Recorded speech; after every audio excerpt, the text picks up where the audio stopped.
gay pride parades are becoming more corporate, and the gay community is a little worried about it because more corporations usually equals a little more censorship.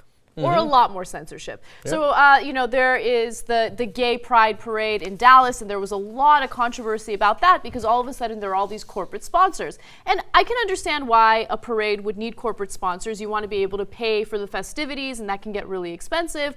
But corporations don't want to put their name on something if they know that there will be nudity or if there's going to be any type of risque behavior. And people are understandably upset because you think gay pride parade, and you think fun, risque behavior. You think shenanigans. You think shenanigans, exactly. So I want to read you guys some quotes from people who are a little upset about this. Daniel Scott Coates says the following: to make the parade more family-friendly and to accommodate comfort for the increasing number of attending heterosexuals and corporate sponsorship, participants are being asked to cover up. The queer is effectively being erased from our pride celebration. So my favorite quote comes from activist Hardy Haterman, which already has an awesome name. He says, the assimilationists insist we tone down and throw away all our joyous sexiness. Why? To do that turns the pride parade into a we are ashamed parade, and I refuse to be part of that. I love this guy. His joyous sexiness shall not be compromised, okay? I'm right there with you, Hardy Haterman. Okay. Okay, so what are your thoughts on this? Because more and more gay couples are being allowed to adopt, which is great news, and they want to take their children to these events, but they feel like these events are a little too like risque or salacious or whatever for kids to show up to.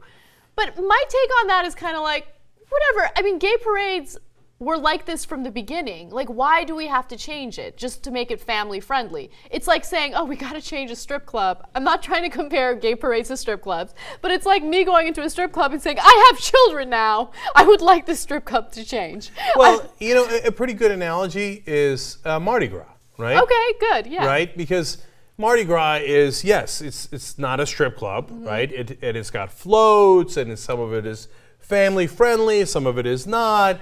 And then you've got tits everywhere, right? So, like, are we supposed to, like, put a big Exxon and a Bank of America slogan over Mardi Gras and say, all right, now we're going to sanitize the whole thing for 5-year-olds? We can't bring everything in society down to the sanitation level of a 5-year-old. I totally agree. Okay. So I'm with the guys who want to keep having fun and bring out their joyous sexiness. Okay? Right. So, and look, part of it is great news, of course, like the fact that now corporations accept gay people, great, and want to fund and be involved in gay parades. So many more straight people showing up to gay parades. This is all terrific news. But there's no need to bring it down. I mean, Mardi Gras is assimilated into at least New Orleans culture, and they didn't tone it down. I mean, they have from way back in the day, but not much, right? It's still at least fun, has joyous sexiness, has tits, and it's fun for everybody, okay? And everybody knows from, like, if you've ever gone to a gay parade, there's a part that you're like, okay, yes, okay, look, gay people are like everybody else. Great. For the idiots who don't know that, enjoy that part, right?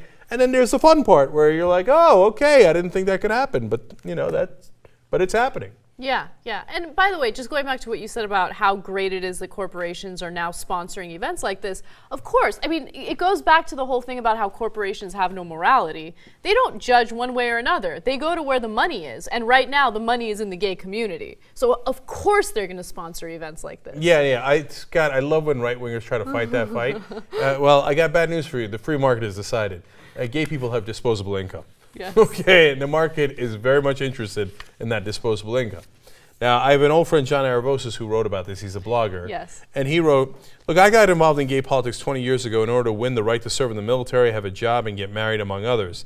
It had nothing to do with public nudity. I'm open to a good explanation of how this links back to our civil rights, but I've not heard a good one yet. And look, John makes a good point, but gay pride has two different purposes, the gay pride events, right? One is what John is talking about, and he's absolutely right.